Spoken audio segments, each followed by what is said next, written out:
Bom, vamos seguir um pouco mais em frente. Vou voltar a compartilhar aqui meu vídeo.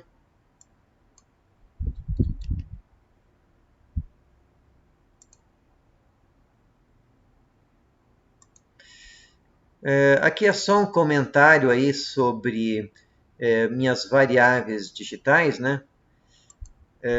Então, em geral, as nossas abordagens aí de projeto de controlador digital, as abordagens de projeto de controle, elas partem do pressuposto que eu tenho que meu sinal digital ele é discreto no tempo, ou seja, ele só é definido em múltiplos da frequência de amostragem. Então, a cada passo da frequência de amostragem, eu tenho um novo sinal.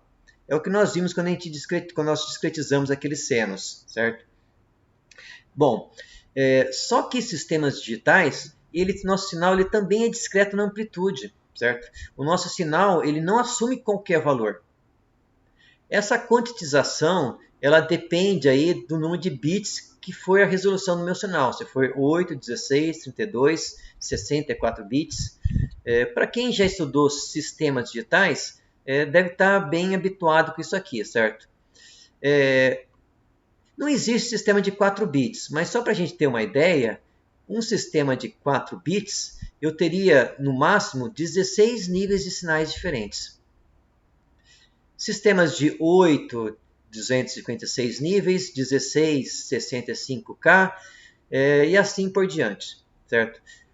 Como exemplo do que é esse efeito de discretização, se eu tiver um sinal de 15 volts e eu estiver representando esse sinal com 4 bits, então notem que eu tenho 16 níveis, eu vou ter basicamente 1 volt por bit.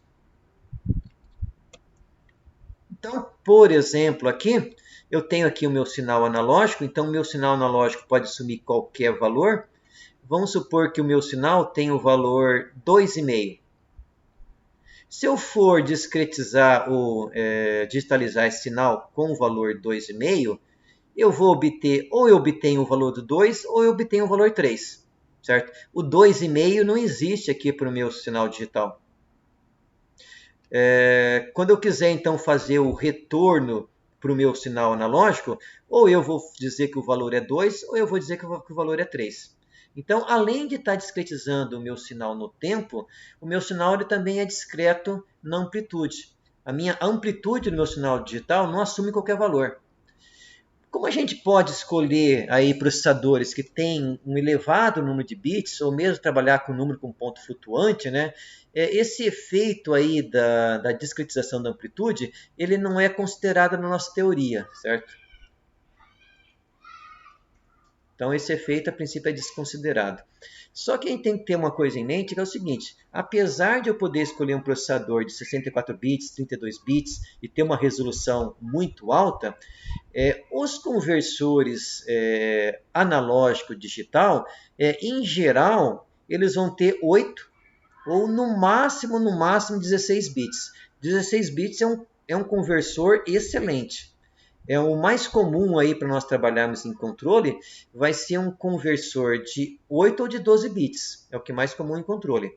16 bits é excepcional. 24 bits vai ser só para processamento de som, coisas desse nível, certo? Para controle, vocês nunca vão encontrar um conversor de 24 bits. Tranquilo? Aqui é só para a gente ter uma noção, então, que o nosso sinal digital, além de ele ser discreto no tempo, ele também é discreto na amplitude. Ele não assume qualquer valor, assim como também não assume qualquer instante no tempo.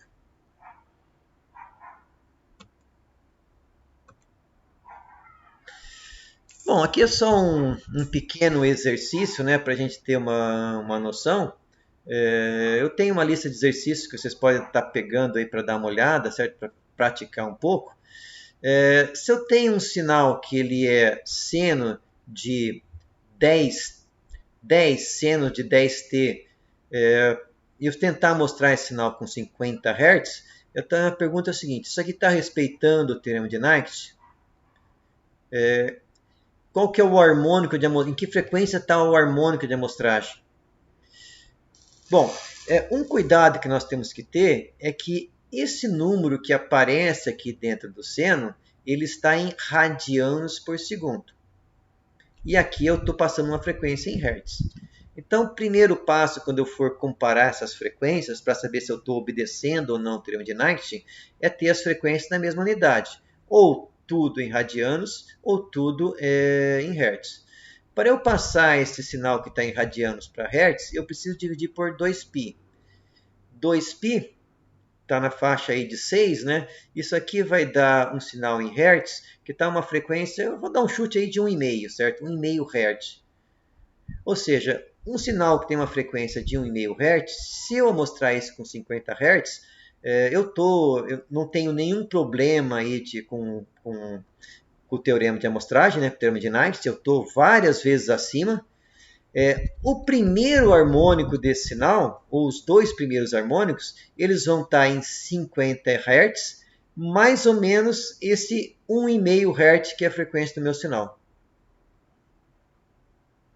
Se o meu sinal for 45 Hz, se eu for dividir aí por 2π, eu vou precisar aqui da calculadora, vou usar o celular. Então, 45 dividido por 2π, que eu vou arredondar aí, é 6,14, né, mais ou menos, vai dar 7,3 Hz. De novo, 7,3 Hz, o dobro é 14 alguma coisa, né, 15. Eu também não estou violando o teorema de amostragem. Então, esse sinal que tem 45 radianos por segundo ou 7,3 Hz, amostrando com 50 Hz, eu não estou violando o teorema de amostragem. O primeiro, ou os dois primeiros harmônicos de amostragem, eles vão estar em 50, mais ou menos 7,3. Que vai dar aí 42,7 ou 57,3, mais ou menos. Tranquilo, pessoal?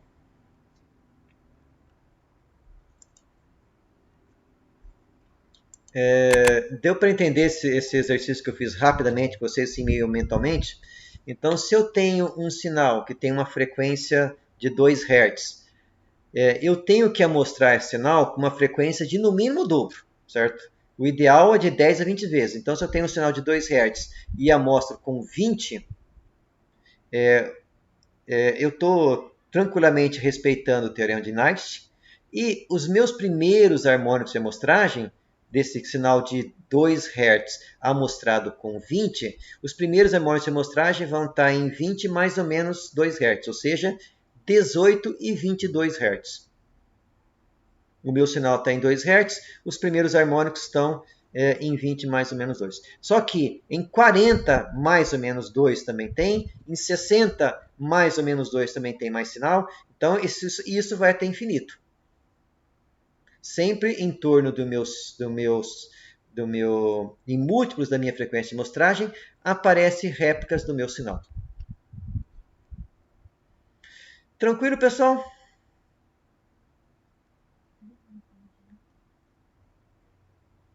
Todo mundo está aí ainda? Joia. Vamos voltar então para o nosso conteúdo.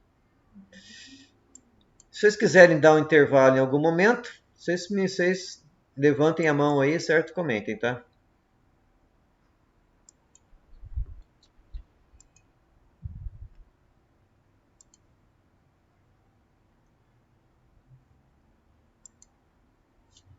Bom, então nós vimos aí primeiro de forma meio empírica, né, a influência do conversor analógico digital. Depois nós vimos ela com um pouco mais de um pouco mais de precisão, né, ou um pouco mais de rigor aí, e também meio gráfico, a influência aí do conversor analógico digital no nosso processamento.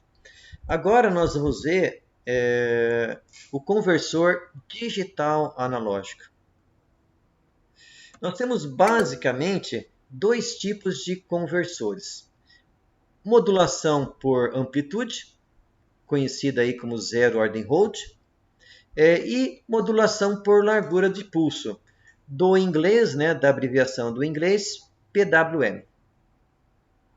certo? Então, são basicamente esses dois tipos de conversores. O mais comum é o PWM, principalmente para potência, certo? O zero ordem hold para sistemas em potência é meio difícil de aplicar. Esse tipo de modulação se usa geralmente em sinais. Por exemplo, som, certo? Processamento de som. Se você colocar um sinal PWM para ouvir som, você só vai ouvir ruído praticamente, certo? Então, para sistemas onde se precisa ter uma precisão muito boa, se usa modulação de amplitude, zero ordem hold.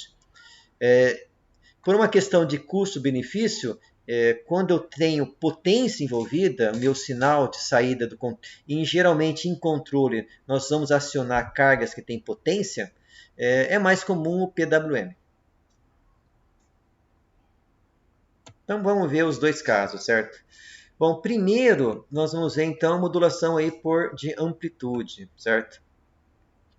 Então, a função no tempo, então meu conversor digital analógico, eu posso representá-lo então. Lembre então que meu conversor digital analógico ele converte um sinal que é digital em um sinal contínuo.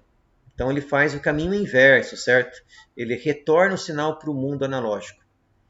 Então se eu tenho um sinal digital e eu multiplicar pela função de transferência do zero, primeiro eu vou passar pelo processo de amostrar novamente.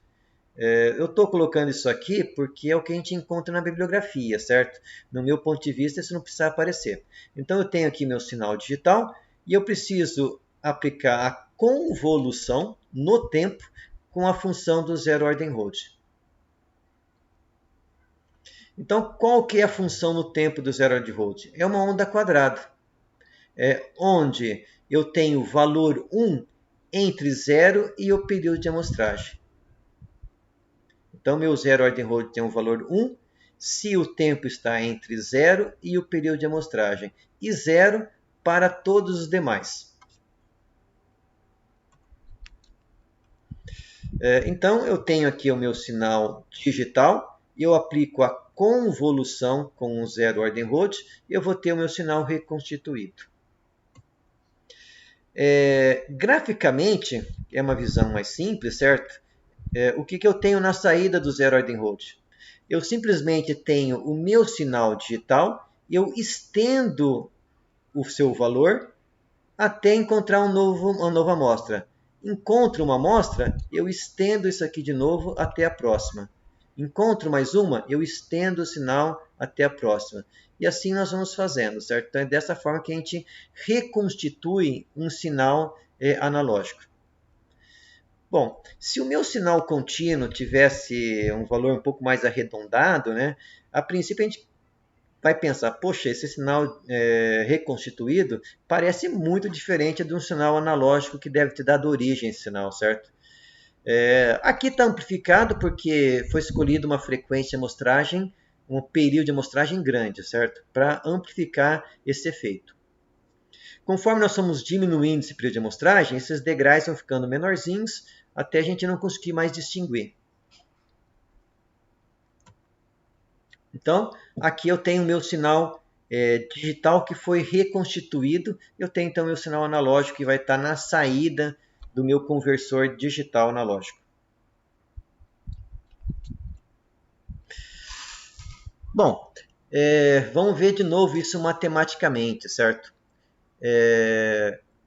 Bom, se eu tenho uma convolução no tempo, a convolução no tempo é um produto na frequência. Então aqui vai ser matematicamente mais fácil nós analisarmos na frequência. Então eu posso então pegar aqui o meu zero ordem hold, aplicar aqui transformada de Fourier. Eu vou ter então a função do meu zero ordem hold no domínio da frequência. Vou aplicar aqui a transformada de Fourier em cima do meu sinal amostrado. Vou tê-lo também no domínio da frequência. E vou aplicar também transformada de Fourier para o meu sinal reconstituído. Então aqui eu tenho a transformada de Fourier do meu sinal reconstituído. A transformada de Fourier de uma convolução no tempo, ela me dá o produto na frequência. Então, eu vou ter aqui a transformada de Fourier do meu sinal digital, vezes a transformada de Fourier do meu zero ordem Roth. Isso vai me dar, então, a transformada de Fourier do meu sinal reconstituído. A transformada de Fourier do zero ordem Roth, ele tem esse formato de 1 menos e na jts sobre j ômega, onde, onde ômega é a variável da frequência, certo? É a variável de Fourier, e ts é o período de amostragem. Essa função, ela também é conhecida como seno de ômega, seno de x sobre x, vezes uma exponencial, certo? Então, isso aqui é uma outra forma de representar a função de transferência do zero ordem Roth. Então, para eu ter o meu sinal reconstituído no domínio da frequência, eu simplesmente faço um produto entre o meu sinal digital pelo sinal do zero ordem Roth, ambos no domínio da frequência. Só que o meu zero ordem Roth é essa função seno de x sobre x. Vamos de novo ver graficamente, que vai ficar mais simples para nós entendermos isso aqui, certo? Nós vimos então que se o meu sinal digital ele é limitado em banda, eu tenho o meu sinal original e mais múltiplos do meu sinal em torno de múltiplos da frequência de amostragem. Então aqui eu tenho meu sinal e suas réplicas, que são os harmônicos de amostragem. A função seno de x sobre x, ele é uma função senoidal, cuja a amplitude vai diminuindo conforme eu me afasto da origem, tanto para o lado positivo quanto para o lado negativo. Certo? Então isso aqui vai se afastando aí, conforme eu me afasto da origem, a amplitude vai diminuindo. Bom, como nós fizemos o produto, a convolução no tempo, no domínio da frequência, o meu sinal reconstituído vai ser o produto desses dois sinais. Então, o produto desses dois sinais, como isso aqui ele não é constante, notem que isso aqui não é uma reta, quando eu fizer o produto deste com esse, como ele vai perdendo amplitude aqui, o meu triângulo, que era o meu sinal original, vocês notem que ele fica distorcido. E mais, como em torno aqui da frequência de amostragem, um pouquinho acima e um pouquinho abaixo, o meu filtro ele não é zero, ele é zero somente exatamente na frequência de amostragem, mas um pouco acima e um pouco abaixo não é, vocês notem que eu também não consegui zerar totalmente o ruído de amostragem. Bom, por que eu não aplico um filtro ideal, né? Em vez de aplicar aqui o zero ordem Roth, eu vou aplicar um filtro ideal, né? Uma onda quadrada. Porque não dá para fazer isso em sistema real. Um filtro ideal no domínio da frequência, ele é o que a gente chama de sistema causal, certo? O sistema causal, eu preciso conhecer as amostras futuras para poder implementar um filtro ideal.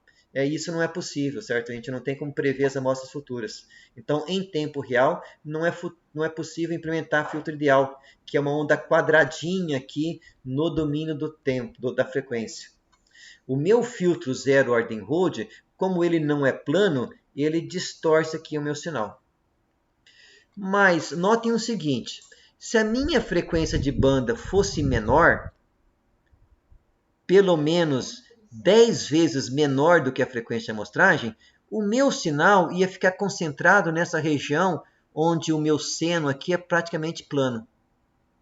Aqui, notem claramente que eu estou respeitando o termo de amostragem, mas eu não estou com uma frequência de banda de 10 a 20 vezes maior do que a frequência. Isso aqui deve estar só umas 3 vezes maior. Então, se eu fizer isso, eu respeito o termo de amostragem, mas quando eu for tentar reconstituir o meu sinal com um filtro real, que é o zero ordem Roth, eu vou estar distorcendo o sinal nessa região de frequência e não vou também estar zerando totalmente os meus múltiplos, o meu ruído de amostragem. O efeito disso é aquele sinal com degraus. Sempre que eu tenho um degrau no tempo, isso significa frequências altas. Então, aqueles degraus que eu tenho quando eu reconstituo meu sinal no tempo, são esses ruídos do meu amostrador que eu tenho aqui. Ou as réplicas do meu sinal que eu não consegui filtrar totalmente. Bom, aqui isso aqui eu copiei de um livro, certo? Isso aqui eu tentei replicar, fazer, eu mesmo fiz, né, no MATLAB. Então, o meu seno, na verdade, aqui, quando eu tenho um módulo, né, eu não tenho sinal negativo, né, eu só tenho aqui somente sinais positivos. Então, quando eu aplico esse filtro, que é o Zero Ordem Road, num sinal limitado em banda, vocês notem que eu quase não consigo enxergar aqui deformação, certo? Por quê? Porque essa frequência eu diria que está 5 vezes menor, mais ou menos, né, do que a minha frequência de sinal. E como o meu sinal também está muito concentrado em torno aqui da frequência de amostragem, e bem aqui na frequência de amostragem meu filtro é zero, quanto mais concentrado ele tiver, menos ruído eu vou ter.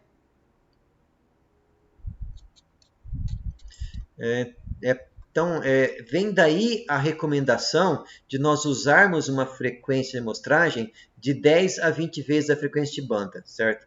Porque se a minha frequência do meu sinal estiver próxima aqui da metade da frequência de amostragem, eu vou começar a distorcer o meu sinal e também não vou filtrar totalmente os ruídos. Filtrar totalmente nós nunca vamos conseguir com o Zero Ordem Road.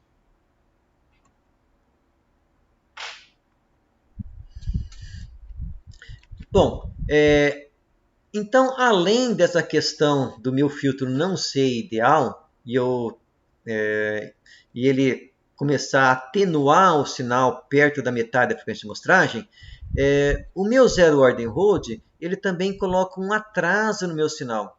Então, vocês notem que o diagrama de Bode da fase ele também tem atraso.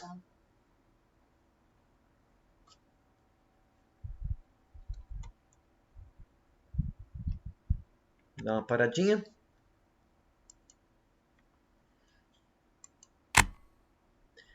Eu não tinha lido aqui ainda a pergunta. Ok. Bom, pessoal, nos meus exemplos aqui na nossa aula, eu vou usar o MATLAB e o Simulink, certo? Eu gosto bastante de usar o Simulink porque eu acho que ele é um pouco mais visual, né? Não, ele é visual, né? Então eu vou estar utilizando esses dois, tanto o MATLAB quanto o Simulink. Se vocês quiserem replicar isso em um outro software, vocês podem ficar à vontade. Eu só acho que o Simulink, não sei se esses softwares do Skylab e o Octave, se eles têm algo similar ao Simulink, parece que não, né? Deixa eu ver a segunda pergunta ali. Seria o zero... sim, Zero Ordem Road. Zero Ordem Road seria retentor de ordem zero, né?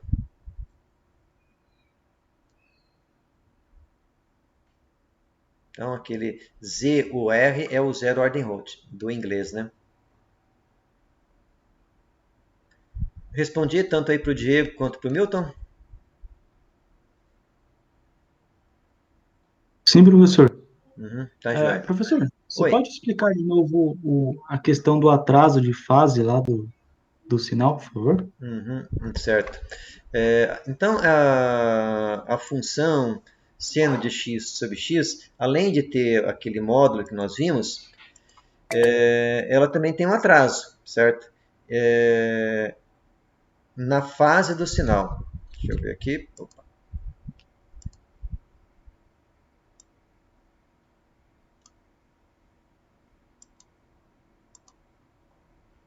Vamos lá. Agora sim. Então, ele tem esse atraso. Então, se essa frequência... Notem então o seguinte. Se o meu sinal estiver bem concentrado, a sua banda for muito menor do que a frequência de amostragem, o atraso vai ser bem pequeno. Agora, se o meu sinal começar a chegar próximo da metade da frequência de amostragem, notem que esse atraso vai aumentando. Então, esse é mais um motivo para nós utilizarmos uma frequência de amostragem bem maior do que a frequência de banda do sinal. Certo? Esse atraso vem do conceito da função de transferência do sinal, certo?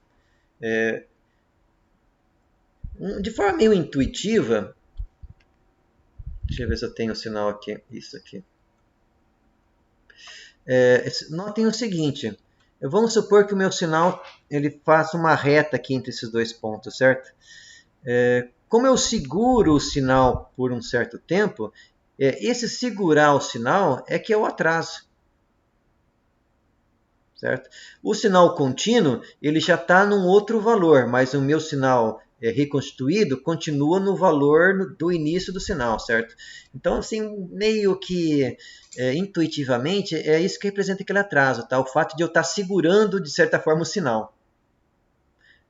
Pelo tempo que é o período de amostragem. Quanto menor for esse tempo, menos tempo eu estou retendo o sinal parado, né? Digamos assim, entre aspas. Não sei se deu para entender um pouquinho melhor.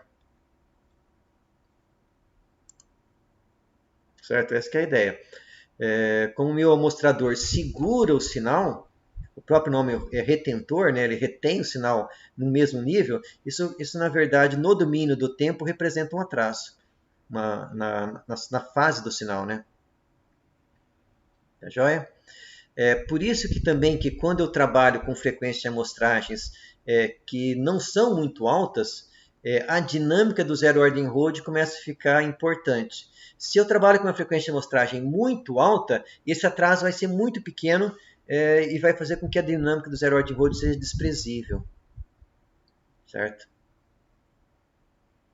Então, nós considerarmos ou não a dinâmica do zero ordem Rode no meu projeto depende do quão grande é minha frequência de amostragem em relação à frequência de banda do sinal.